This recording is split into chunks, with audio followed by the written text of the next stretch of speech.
കാമേഷ് കുമാറിനെ വീട്ടിൽ കയറ്റാൻ കൊള്ളാത്തവനാണെന്ന് ആ മണ്ഡലത്തിൽ ചെന്ന് വിളിച്ചു പറഞ്ഞത് ഈ പീഡന തീവ്രത കമ്മീഷൻ ഉപാധ്യക്ഷ PK ശ്രീമതിയാണ്.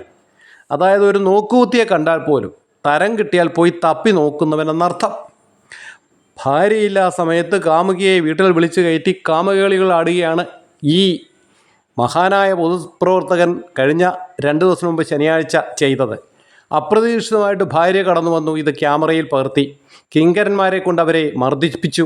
അവരുടെ കയ്യിൽ നിന്ന് ഫോൺ തട്ടിയെടുക്കാൻ ശ്രമിച്ചു. അവസാനം അവർ ജീവനും കൊണ്ട് അവിടുന്ന് രക്ഷപ്പെട്ടു. പോലീസിൽ കംപ്ലൈൻറ്റ് കൊടുത്തു. പോലീസ് കേസെടുക്കത്തില്ല, ഉപദേശിക്കും. അന്റാർട്ടിക്കയിൽ ഇരുന്നാലും ഒരു ഇമെയിൽ അയച്ചാൽ മതി എന്നാണ് പറയുന്നത്. എത്ര പേർക്കെതിരെ ഭ്രൂണം കയ്യിൽ കൊണ്ട് നടക്കുന്ന ആൾക്കാർ വരെയുണ്ട്. എന്നിട്ട് അന്ന് രാത്രിയിൽ തന്നെ പൊക്കുകയും ചെയ്യും. പക്ഷെ എവിടെ ആ വിശ്വനാരികളുടെ ഇരട്ടച്ചങ്കുള്ള ആ രാജാവ്? ഒരു അനക്കവുമില്ലല്ലോ. മാപ്രകൾ എവിടെ? കേരളത്തിൽ രാവ് മുതൽ അന്തി വരെ ഉറക്കമിളയ്ക്കാതെ ഇതിനുവേണ്ടി കാത്തിരുന്ന ഈ ധാർമ്മിക രോഷമുള്ള മാധ്യമപ്രവർത്തകരെ നിങ്ങൾ എവിടെയാണ്?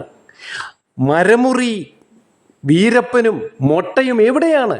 തപ്പണ്ടേ ഇതേ? നിങ്ങളെല്ലാം ഉറങ്ങിപ്പോയോ? നിങ്ങളുടെയൊക്കെ നാവിറങ്ങിപ്പോയോ? അതോ നിങ്ങളുടെയൊക്കെ വായിൽ തേങ്ങ കുടുങ്ങിയോ?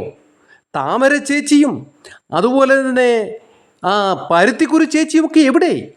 കടന്നു വരൂ, ഈ കശ്മലിനെ അറസ്റ്റ് ചെയ്യിക്കൂ.